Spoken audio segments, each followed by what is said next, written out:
Baik, terima kasih. Apa pertanyaannya? Oke, gimana persidangan hari ini, Bang? Lega nggak? Oke, baik, terima kasih buat teman-teman. Alhamdulillah kita hari ini sudah masuk kepada tahapan pemeriksaan saksi pelapor, kemudian atau saksi korban. Dihadirkan 2 orang, yakni Angel Elga dengan saudara Vicky Alman. Kedua-dua saksi sudah disumpah berdasarkan agama dan kepercayaan masing-masing. Artinya, apa yang menjadi statement dan menjadi pernyataan di dalam persidangan menjadi satu kesatuan daripada kesaksian atau pernyataan yang memang tidak terbantahkan. Nah, yang kedua, ada konsekuensi hukum,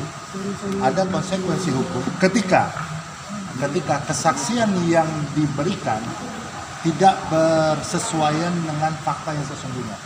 Karena kenapa tadi sudah dijelaskan oleh hakim dan ditanyakan bahkan kepada Angel Elga, Angel, kamu sebagai mantan istri, apakah kan itu benar menerima benar-benar ingin disumpah berdasarkan agama.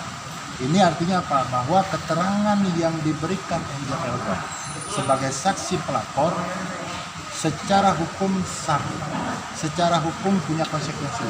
Oleh karena itu kami tadi tanyakan terkait fakta-fakta persidangan yang terjadi sesungguhnya seperti apa. Kami hanya baru saja membahas satu kronologis yang ingin kami dapatkan secara utuh, karena di dalam BAP yang dijelaskan itu tidak mendetail, dan bahkan di dalam BAP dengan yang ada di kesaksian secara langsung itu tidak bersesuaian.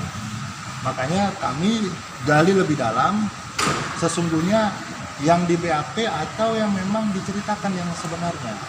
Terkadang yang bersangkutan bicara BAP, terkadang berbicara yang ini yang sesungguhnya. Nah, ini yang menjadi kami katakan kami menjadi bingung sebenarnya. Apakah kami belum memberikan bukti ya, karena kami memiliki satu bukti dari teman-teman media, tentunya ada 2 bahkan 3 pernyataan yang berbeda daripada saudara pelapor atau saudara saksi Angel Elga terkait permasalahan bagaimana kejadian sesungguhnya. Apakah didorong ataukah memang Vicky Prasetyo sebagai terdakwa memang menemukan kondisinya itu memang sudah di dalam kamar. Itu yang mau kita tahu. Nah, ternyata di dalam dakwaan jaksa jelas berada di dalam kamar. Tidak ada dorong-mendorong, tidak ada ribut-ribut, tidak ada yang namanya berdebat, tidak ada. Di BAP pun tidak ada. Di dalam dakwaan jaksa pun tidak ada. Tapi hari ini entah bagaimana ceritanya diadakanlah dalam keterangannya si Angel. Nah, ini makanya kami dalami. Gitu loh, faktanya seperti apa belum sampai ke sana. Tadi memang kondisinya juga sudah terlalu sore. Dan kami memiliki satu keyakinan bahwa kami, saya berharap saudara Angel Elga sebagai saksi pelapor bahwa konsekuensi pernyataan Anda di dalam media hari ini maupun yang kemarin memiliki konsekuensi hukum. Apa yang Anda ucapkan tidak bersesuaian dengan fakta, itu merupakan fitnah. Hari ini Vicky dituduh fitnah. Bukan berarti barang tentu tidak ketika ternyata pernyataan-pernyataan yang dilontarkan antara yang di luar persidangan dengan yang di dalam persidangan tidak bersesuaian, maka kecenderungan akan menimbulkan fitnah. Oleh karena itu konsekuensi hukum, dugaan-dugaan tindak pidana itu ada. Tidak hanya dilakukan tanda kutip oleh Vicky atas tuduhan itu, tentunya juga Angel Elga berpotensi akan terjerat dengan dugaan tindak pidana pencemaran nama baik atau fitnah, bahkan memberikan kesaksian palsu di bawah sumpah. Ini bisa menjadi konsekuensi seperti itu. Oleh karena itu kami hanya meminta buka saja sesungguhnya seperti apa. Jangan kemudian diceritakan yang tidak bersesuaian dengan fakta, ditambahkan atau bahkan dikurangi, karena di dalam persidangan pasti akan terungkap.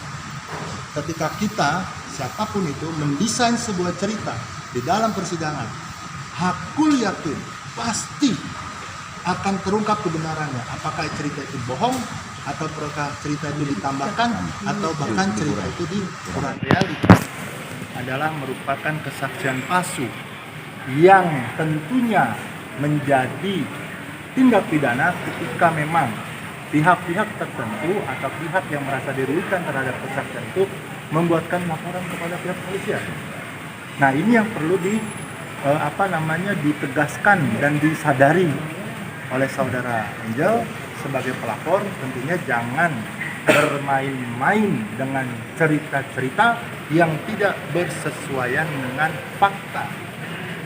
Dan saya garis bawahi, kami tim kuasa hukum akan mampu dan akan kami kejar pembuktian-pembuktian itu. Akan kami kejar dan akan kami dalami cerita-cerita yang sesungguhnya. Faktanya seperti apa? Karena ini jangan lagi ada cerita seolah-olah saya sudah memberikan keterangan di BAP, silakan saja di BAP. Ini persidangan. Ini persidangan. Fakta yang didengarkan, keterangan yang didengarkan adalah keterangan yang ada di dalam sidang, bukan yang ada di dalam BAP. Bentar dulu. Dari rangkaian yang disampaikan cerita oleh saudara Angel Elga sebagai saksi pelapor atau saksi korban, dan ini merupakan saksi fakta, jelas disebutkan di dalam BAP, bahkan di dalam surat dakwaan jaksa. Riki Prasetyo sebagai terdakwa menemukan istrinya, mendapatkan istrinya di dalam kamar bersama laki-laki lain. Ini menjadi fakta yang tidak terbantahkan. Kemudian di-create cerita, ada dorong-mendorong, kemudian ada ketakutan dan sebagainya, tidak tergambarkan secara rinci. Dan dia, saudara Angel Elga, tidak bisa memberikan keterangan secara rinci, detail terhadap kejadian itu. Padahal dia adalah saksi fakta yang mengetahui orang yang melaporkan. Masa tidak bisa memberikan secara perinci apa yang terjadi? Padahal sebelumnya di beberapa tayangan televisi jelas-jelas secara detail dia menggunakan gesturnya secara kronologis. Dia menceritakan A dan B dan C. Kenapa di dalam persidangan tidak bisa? Kenapa? Kita tanya kembali kepada saudara Angel, apakah itu menjadi kenyataan, fakta, realita, ataukah memang yang dilupakan atau yang ditambahkan atau yang dikurangi. Riki Prasetyo juga tidak bisa yang namanya melarang untuk tidak tayang. Tidak boleh, kenapa? Melanggar undang-undang pers, undang-undang penyiaran, kebebasan pers tentunya. Begitu, teman-teman, benar nggak?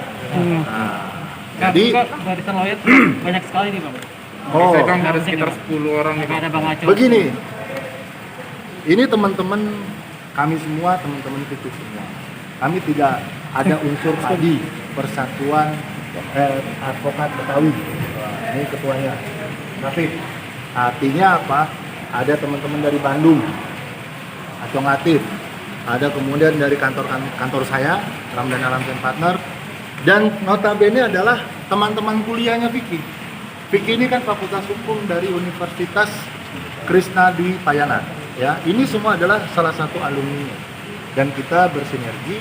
Kita tidak melihat latar belakang daripada kantor kita, kami melihat dan kami punya satu kewajiban moral bahwa kami adalah laki-laki dan ada 2 orang wanita yang juga tidak ingin kemudian ketika terjadi sesuatu dengan istri kami di rumah, kita temui istri kami di dalam kamar, kemudian kami yang dipenjarakan karena tuduhan fitnah. Dan perlu dijelaskan lagi bahwa SP3-nya ini akan masuk ke dalam pokok perkara. SP3-nya itu berkaitan kekurangan alat bukti. Saya jelaskan, SP3-nya itu bukan dasar daripada tidak ditemukan tindak pidana. Tidak. Di sini karena kekurangan alat bukti. Ketika bicara ada alat bukti nantinya bisa dibuka kembali. Nah, sedangkan surat daripada penyidikan, surat perintah penyidikan sudah jelas. Ketika sudah ada surat penyidikan berarti kan sudah ada alat bukti yang cukup untuk melaksanakan daripada laporannya tinggi, tapi di ujung ditutup. Bukan berarti tindak pidana perzinahan itu tidak ada. Bukan berarti kemudian SP3 itu menafikan kejadian fakta yang sesungguhnya. Oleh karena itu, masih banyak dan masih panjang cerita daripada persidangan kita nanti.